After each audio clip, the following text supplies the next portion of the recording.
తెలంగాణ రాష్ట్రం ముఖ్యంగా మూడు ట్యాగ్ లైన్లతో ఏర్పడ్డది. నీళ్లు, నిధులు, నియామకాలు. దాంట్లో నియామకాల కోసమే ఇవాళ 1200 మంది ఆత్మ బలిదానం చేసుకున్నారు. ఇలా తెలంగాణ రాష్ట్రం సాధించుకోవడంలో నిరుద్యోగులు, విద్యార్థుల పాత్ర ఉండబట్టే ఇలా తెలంగాణ సాధించుకున్నాం. అప్పుడు ఇంటికో ఉద్యోగం వస్తుందని తెలంగాణలో ఆంధ్ర వాళ్ళు ఉద్యోగాలు మొత్తం కుల్లగొడుతున్నారనేసి ముల్కీ ఉద్యమం, నాన్ ముల్కీ ఉద్యమం లాంటి ఉద్యమాలు చేయడం జరిగింది. దేనికోసం? నియామకాల కోసం. మరి అదే తెలంగాణ రాష్ట్రంలో తెలంగాణ ఉద్యమం ఉవ్వెత్తున ఎగుస్తున్నప్పుడు కొన్ని నోటిఫికేషన్లు వస్తే మాకు నోటిఫికేషన్లు వద్దు అనే ఉద్దేశంతోనే ఈ విద్యార్థులను తెలంగాణ మూవ్మెంట్లో పాల్గొనడం జరిగింది. అప్పుడు మన నియామకాల విషయం ఏ విధంగా అంటే 70% లోకల్, 30% నాన్ లోకల్, అలా కొన్ని పోస్టులకు కొన్ని రేషియోస్ ఉండేవి. మరి ఆ విధంగా ఓపెన్ ఉద్యోగాలన్నీ దాదాపు ఆంధ్ర వాళ్ళే కొట్టుకొని వెళ్ళిపోయారు. తెలంగాణ నిరుద్యోగులంతా జిల్లా స్థాయి ఉద్యోగాలకే పరిమితం అయ్యారు. మరి అప్పుడు మేము ఉద్యమాలు చేయబట్టే ఇవాళ తెలంగాణ సాధించుకున్నాం. అప్పటి నుంచి ఇప్పుడు దాకా ఎన్నో నోటిఫికేషన్ రాకుండా ఉన్నాయి. మరి అదేవిధంగా చూసుకుంటే ఇవాళ ఐటీడీఏ పరిధిలో ఉన్న ఏజెన్సీ డిఎస్సి 2012లో వచ్చింది. దాని తర్వాత ఒక్క నోటిఫికేషన్ రాలేదు. మరి ఎవరైనా బీఈడి, డిఈడి చేస్తే దాదాపు 30-35 సంవత్సరాల వాళ్ళు ఉంటారు. ఎక్కువ మంది మహిళలు చేసి ఉంటారు.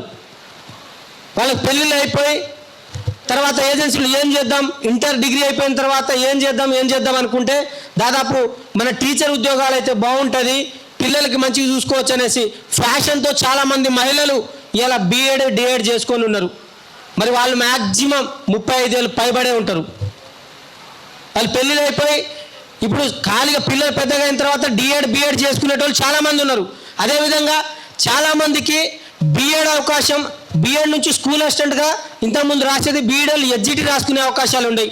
2011 నుంచి ఆ అవకాశాన్ని కూడా కోల్పోయా ఉన్నారు. మరి వాళ్ళు ఏం చేసిరంటే ఇప్పుడు చాలామంది ఈ డిఎస్సి ఎదురు చూసి రాకపోవడం వల్ల డిఎస్సిలో ఎస్జిటి పోస్టులు ఎక్కువ ఉన్నాయి. కాబట్టి మేము ఎస్జిటి ఏదో టీచర్ అనేది ఫ్యాషన్తోనే ఎస్జిటి చేద్దామనే ఉద్దేశంతో చాలామంది డిఎడ్ చేసి ఉన్నారు. వాళ్ళందరూ ఇప్పుడు 35-36 సంవత్సరాల్లో ఇప్పుడు డిఎడ్ చేస్తూ ఉన్నారు. మరి మీరు ఏజ్ రిలాక్సేషన్ ఇవ్వట్లేదు. మరి వాళ్ళ పరిస్థితి ఏంటి? టీచర్ ఉద్యోగాలు చేయాలా లేకుంటే అలానే ఉండాలా?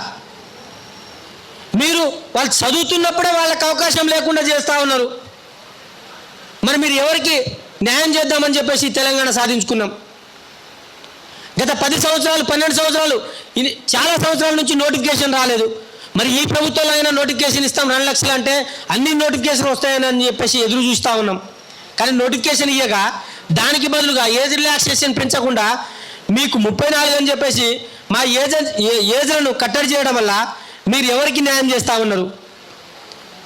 మొన్ననే వింటా ఉన్నాం 1943 పోస్టులను ఆంధ్ర వాళ్ళని తెలంగాణలో రిక్రూట్మెంట్ చేసుకుంటా ఉన్నారు. మరి వాళ్ళకి ఏజ్ ద్వారా వాళ్ళు ఉద్యోగాలు చేస్తున్న వాళ్ళకి ఆంధ్ర వాళ్ళని ఇక్కడ తీసుకొని ఇలా మమ్మల్ని మోసం చేస్తూ ఉన్నారు ఈ ప్రభుత్వం. 1943 పోస్టులను ఎంత ఎవరెవరికి ఇస్తున్నారో ఆ లెక్కతో సహా ఉన్నాయి, నా దగ్గర పీడిఎఫ్ పేర్లతో సహా ఉన్నాయి.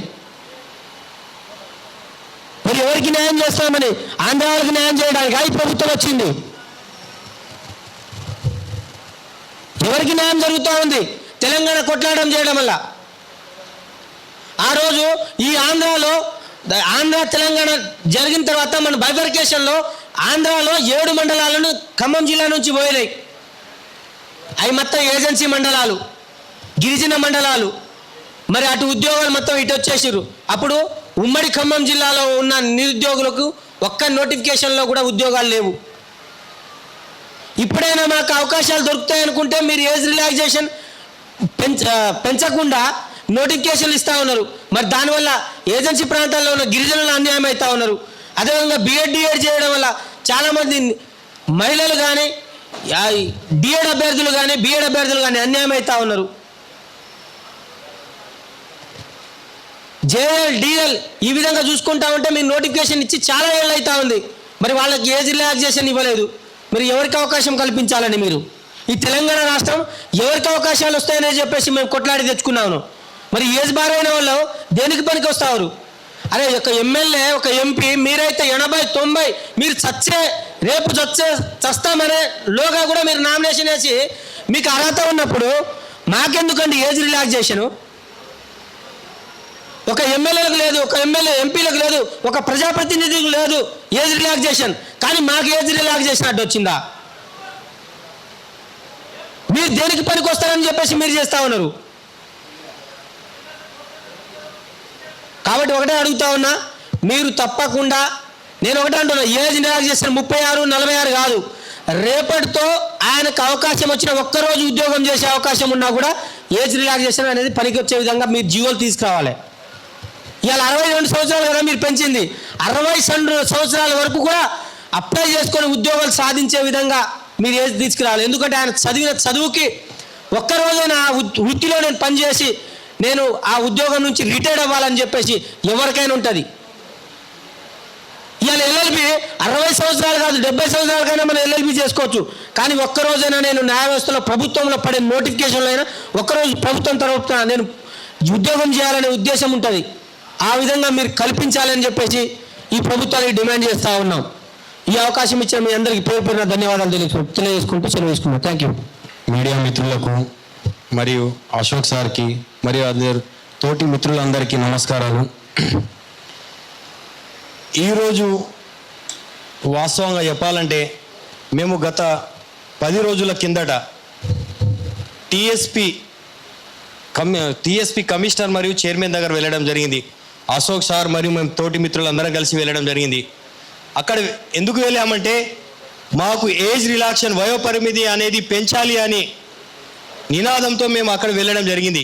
కానీ అక్కడ వెళ్తే కనీసం అక్కడ ఉన్న అధికారులు కానీ అక్కడ ఉన్న కమిషనర్ కానీ అక్కడ ఉన్న చైర్మన్ గారి కనీసం పట్టించుకోకుండా కనీసం పైన పిలవకుండా కూడా కింద గంటన్నర సేపు ఆపించారు. అక్కడ ఇది ఎక్కడ అసలు తెలంగాణ రాష్ట్రంలోనే ఉన్నామా? గంట తర్వాత పైకి పిలిపించి ఒక 10 నిమిషాలు ఒక 2 మినిట్స్ మాత్రమే మాట్లాడించి కిందకు పంపించారు. పోలీసు వాళ్ళు మాత్రం అక్కడ ప్రతి ఒక్క 10-15 పోలీసులు రావడం జరిగింది. మేము ఉగ్రవాదులమా? మా హక్కులు మేము అడగవద్దా? నిరుద్యోగులం మేము మా వయోపరిమితి గురించి మేము అడగవద్దా? అక్కడి నుండి డైరెక్ట్ మేము సెక్రటరియట్ వెళ్ళడం జరిగింది. సెక్రటరియట్కి వెళ్తే మన దుద్దిల శ్రీధర్ సార్ గారు మినిస్టర్ దగ్గర వెళ్ళడం జరిగింది. సార్ దగ్గర వెళ్తే కనీసం వినతి పత్రం ఇవ్వడానికి కూడా టైం లేకుండా సరే అని మామూలుగా చెప్పేసి వెళ్ళిపోవడం. దీనికోసమేనా మీకు మినిస్టర్ చేసింది? అయ్యా శ్రీధర్ బాబు, దీనికోసమేనా అని మేము మినిస్టర్ చేసింది మిమ్మల్ని? ఇంత దారుణం మా కాంగ్రెస్ ప్రభుత్వంలో మినిస్టర్లు కానీ. నేను కోదండరాం సార్కి కూడా ఈరోజు అడుగుతున్నా, మరి ఇన్ని రోజులు కామ్గా కూర్చున్నారు కదా మీరు, ఈరోజు మీకు ఎమ్మెల్యేసీ పదవి వచ్చింది కదా, మరి నిరుద్యోగుల కోసం పోరాటం చేసి జేఏసీ ఏర్పాటు చేసుకొని ఈరోజు మీతో సహకరించిన నిరుద్యోగుల పక్షాన మీరు ఏజ్ రిలాక్సేషన్ గురించి ఎందుకు మాట్లాడడం లేదు? నిరుద్యోగులు అంటే ఇంత చిన్న చూపు అయిపోయారా? కోదండరాం సార్ గారు, నేను చెప్పదలుచుకున్నది ఒకటే, మీరు ఒక ఉద్యమకారులు, నిరుద్యోగుల పక్షాన నిలబడాలా కానీ మీరు రాజకీయ నాయకులకు తొత్తులుగా మారడం కాదు. మీకు వాస్తవంగా చెప్పాలంటే నిరుద్యోగుల పక్షాన దయా ప్రేమ ఉంటే వెంటనే సీఎం దగ్గర వెళ్ళి మాట్లాడు.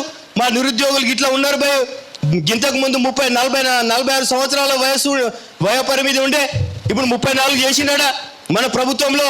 మరి ఇప్పుడు 46 ఏజ్ చేసేయని చెప్పొచ్చు కదా మేమని.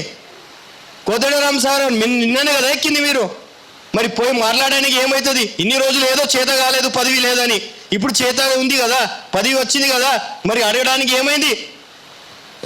కోదండరాం గారు చెప్పండి, మీరు సమాధానం ఖచ్చితంగా చెప్పాలా. మీరు ఇట్లా చెప్పకపోతే ఖచ్చితంగా సార్ చెప్పినట్లు సెక్రటరియట్ ముట్టడి, సీఎం ఇల్లు ముట్టడి ఖచ్చితంగా చేస్తాం మేము. నిరుద్యోగులు ఈరోజు 2 లక్షల ఉద్యోగాలు చెప్పారు. ఎక్కడ పోయినా మీరు 2 లక్షల ఉద్యోగాలు, 2 లక్షల ఉద్యోగాలు ఎక్కడండి? రేవంత్ రెడ్డి గారు మీరు ఇదే కదా, ఇదే ప్రెస్ మీట్లో మాట్లాడారు కదా, ఏమైంది? ఏడవనుకున్నారు? మొత్తం తెలంగాణ సంపద దోచుకొని తింటున్నారు మీరు. ఈరోజు చూస్తే ఆర్థిక ఆమోదం తెలపడానికి డబ్బులు లేవంటారు, బడ్జెట్ లేదంటారు. తెలంగాణ రాష్ట్రంలో బడ్జెట్ లేదా? ఎవరన్నారండి? ఉమ్మడి రాష్ట్రం ఉన్నప్పుడు పరిపాలించలేదా? మరి ఇప్పుడు ఏమైంది? పోస్టులు అమ్మడానికి మాత్రం కొత్త కొత్త జీవో తెచ్చుకోవడానికి మీకు వీలు ఉంటుంది. అదే ట్రైబల్ డిపార్ట్మెంట్లో మొన్న బ్యాక్లాగ్ పోస్టులు 3 అమ్ముకొని తిన్నారు కొత్త జీవో ఇచ్చి. ఈవిడే చూయమంటే అది కూడా తీసుకొస్తానే. ఇంత దారుణమా మీరు? అంటే డబ్బులు ఇస్తే ఏమైనా చేస్తారా మీరు? ఒక్కటే అండి, నిరుద్యోగులకు వయో పరిమితి 46. మీ జీవో నంబర్ 3ని ఖచ్చితంగా యథావిధిగా కొనసాగించాలా. లేని పక్షంలో మేము భారీ ఎత్తున ఉద్యమం చేయడానికి కూడా సిద్ధం. మరి ఈరోజు కాంగ్రెస్ ప్రభుత్వం 2 లక్షల ఉద్యోగాలు, మరి వయో పరిమితి, అది చూసే జాబ్ క్యాలెండర్ ఇస్తే మాకు ఉద్యోగాలు రాకపోయేదా? టైం టు టైం చదువుకోమా? మేము చెప్పదలుచుకున్నది ఒకటే, మా నిరుద్యోగుల పక్షాన, నిరుద్యోగుల ఓట్లతో గెలిచిన మీరు మా నిరుద్యోగుల పక్షాన మాట్లాడకపోతే మాత్రం రాను రాను మీ పరిస్థితి ఏ విధంగా ఉండబోతుందో నిరుద్యోగులం అందరం కలిసి మిమ్మల్ని మా తడక చూపిస్తామని నేను ఇక్కడ నుంచి హెచ్చరిక ఇస్తున్నాను. Thank you.